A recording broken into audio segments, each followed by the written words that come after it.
Hello everyone, I want to speak today from the book of Acts chapter 19 from verse 13 all the way to verse 17, and the subject I want to address today is why do we pray in the name of Jesus? Why do we pray in the name of Jesus?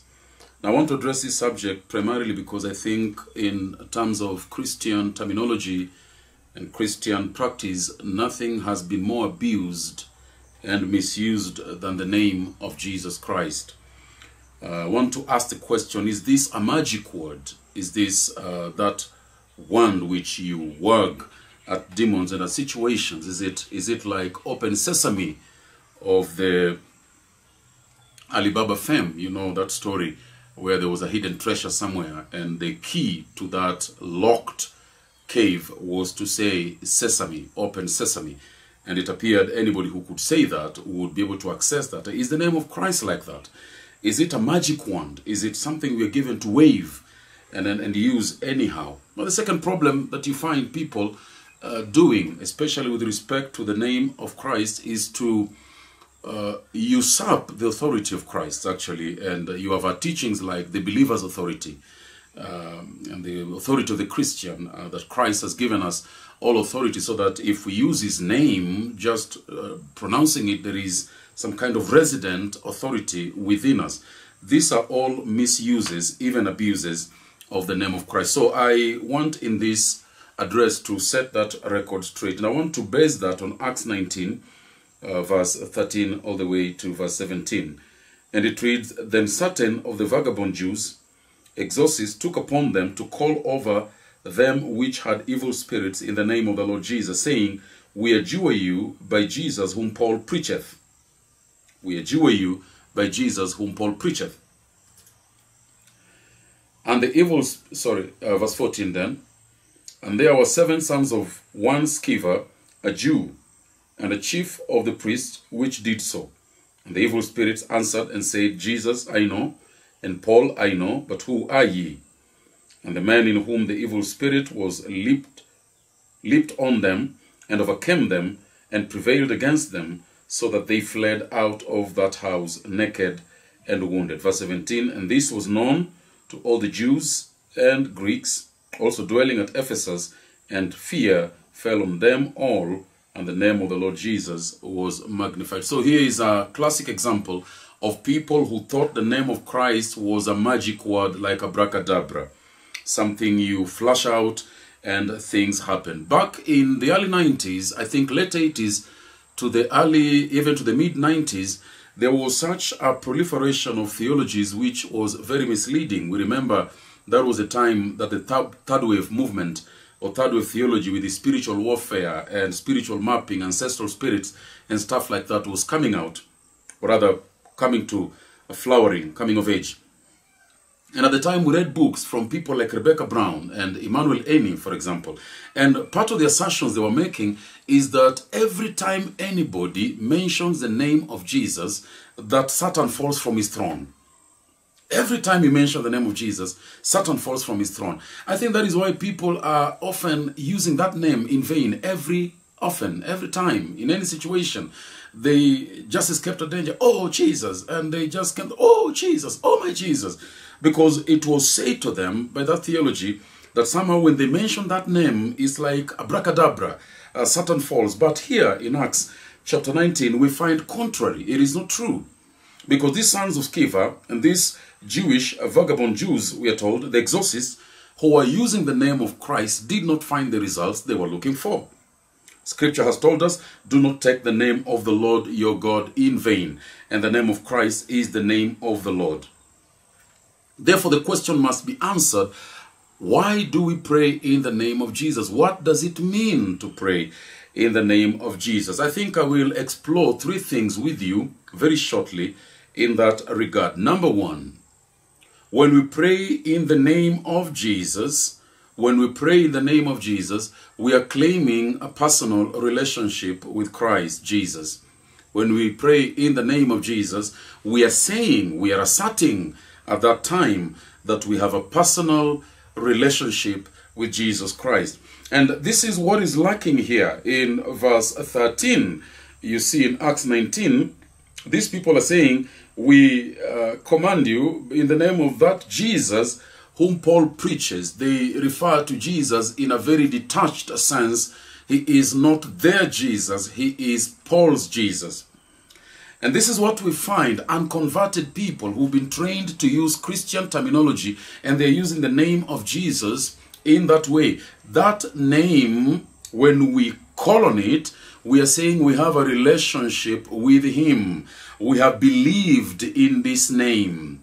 We have a relationship with Christ. Of course, that relationship comes through the work of the Holy Spirit in our hearts when he makes us new creatures, brings us to a new birth, resurrection from the dead.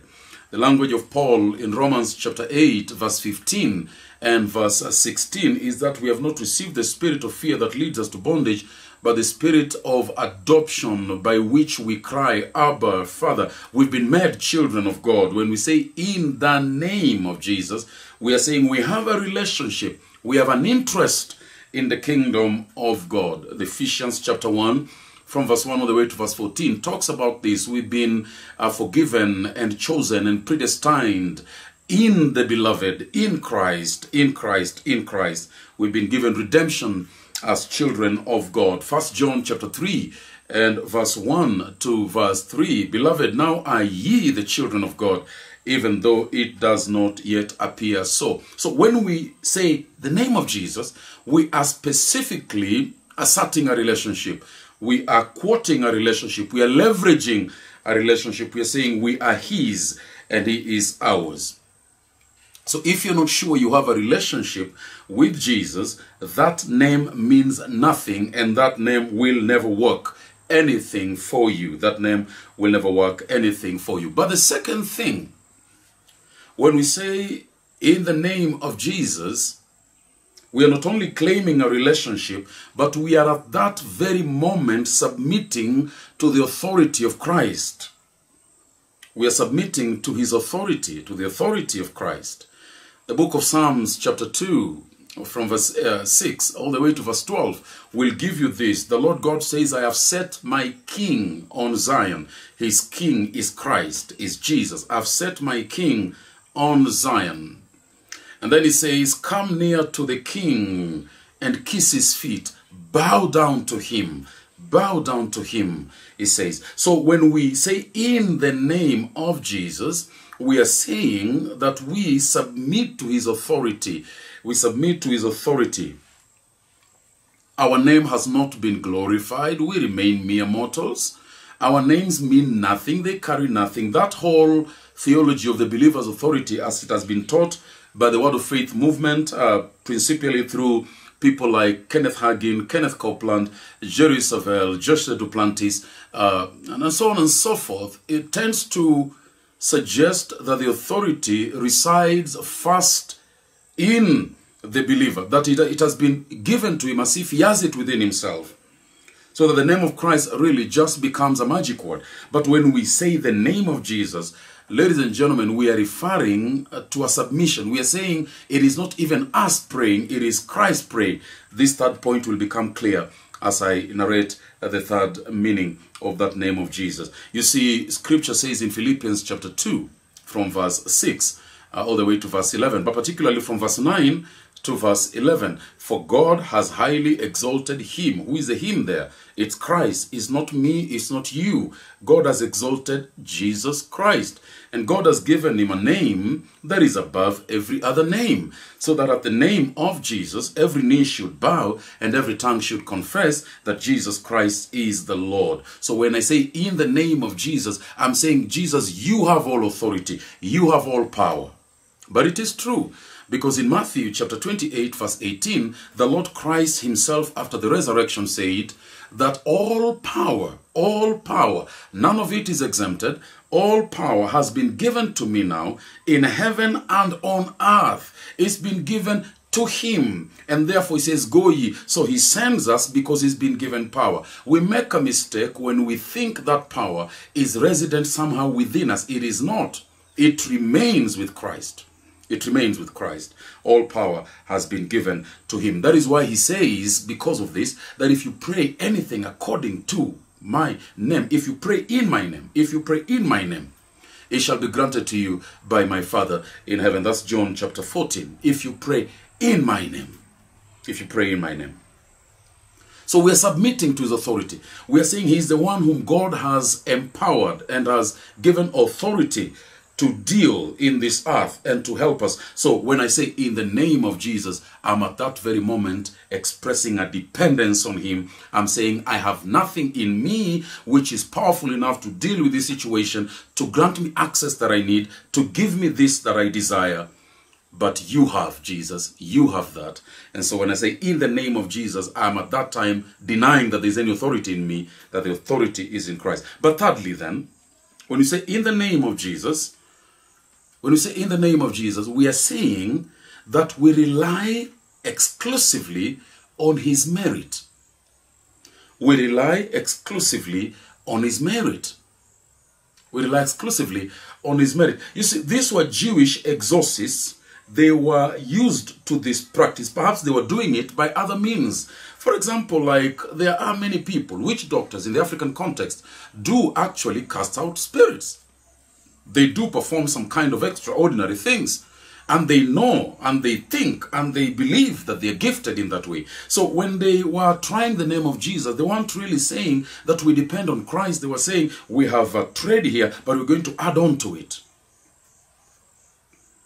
There are people who think they're very anointed. So that even if they pray for anything, it will happen because they're anointed, they say. There are some people who think they are the healing evangelists. They are the men of God. They are the people with the power.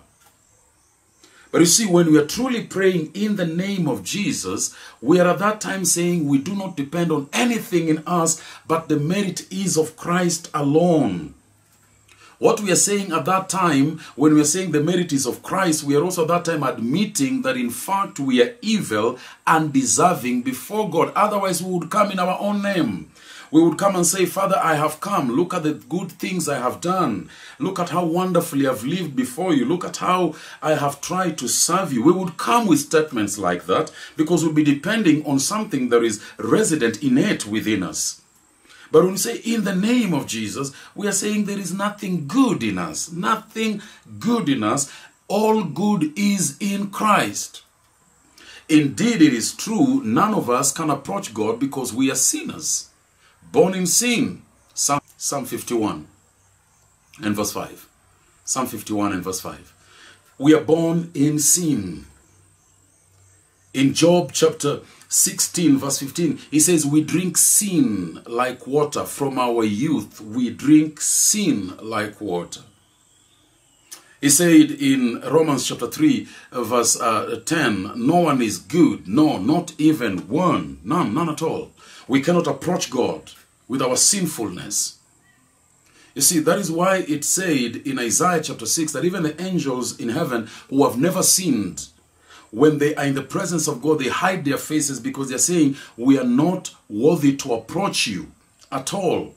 You see, Habakkuk said it in chapter 1 and verse 13. He said, oh God, you are too pure than to behold iniquity. You are too pure than to behold iniquity. You cannot. How can we approach God? That is the dilemma of David in Psalm 15 from verse 1. Who can ascend the hill of the Lord? Who can ascend the hill of the Lord? Who can come to his holy place? And when he begins to list those qualifications, we know no human being can ever come to God with any request whatsoever. It says, he whose walk is blameless, who is upright, who has no guile in his mouth, no deceit in his tongue. A man like that. See, nobody can approach God. Nobody can approach God. In the Old Testament, people couldn't approach God without an offering because they recognized that they were sinners. See, that's why God said, thou shalt not come before me empty-handed. You will not come before me without an offering. That doesn't mean money, by the way. It doesn't mean money. It's not a text to bring during offering time. This was a serious text. When men approached God, they came with an animal. You cannot come to me empty-handed because if you come empty-handed, I will kill you. You're a sinner. So bring an animal to die in your place. Don't come before me empty-handed.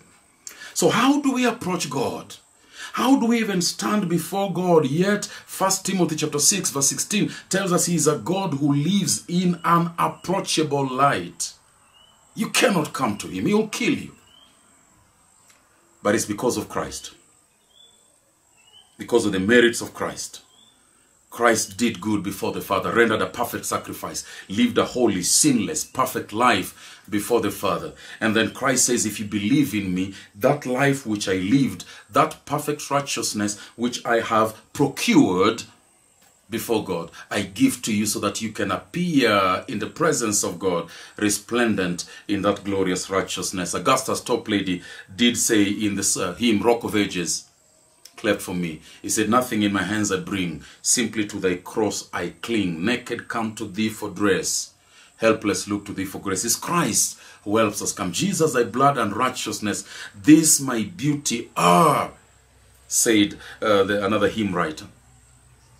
So when we say, Father, we come in the name of Jesus, we're saying we are not the ones coming. See Christ, see his righteousness, see his sacrifice, see the things he has done. I'm coming in his name. It is as if we said, I am not the one praying. It is Jesus praying, because God cannot answer any prayer that you and I would pray, because we are sinful people. The sacrifice of the wicked is an abomination to the Lord. But there is one only, born of a woman, one only, whom God twice spoke about from heaven and said, this is my well-beloved Son. In him I am well pleased. We come in his name. We say, in his name we come. The picture is more like when somebody says, or if you think about the olden days when kings used to send emissaries, used to send messengers, they would say, we come in the name of King so-and-so. In other words, it is putting this request, it is not us putting this command, it is the king himself. Similarly, when we come in the name of Jesus, we are saying it is not us now, it is Christ who is praying, Christ who is pleading, and he's pleading with such pleadings as the Father cannot deny. So when we say we are praying in the name of Jesus, we are saying three things. Number one, we are claiming a relationship. We are saying we have a familial interest in the kingdom of God. Number two, we are submitting to the authority of Christ, and that precludes the so-called believer's authority. It's all of Christ. The authority is of Christ. But number three, we are leaning exclusively on his merits, the one who died for us, the one who lived a perfect righteousness for us, so that in him we might be acceptable in God, to God, before God, in the presence of God. So the next time you say in the name of Jesus, don't imagine some power within you. Don't imagine some goodness within you. Don't imagine it's a magic word. It's a relationship. It's submission to his authority. It is in fact relying totally on his merit. I will bring you the next myth buster in the next video. Until then, bye-bye.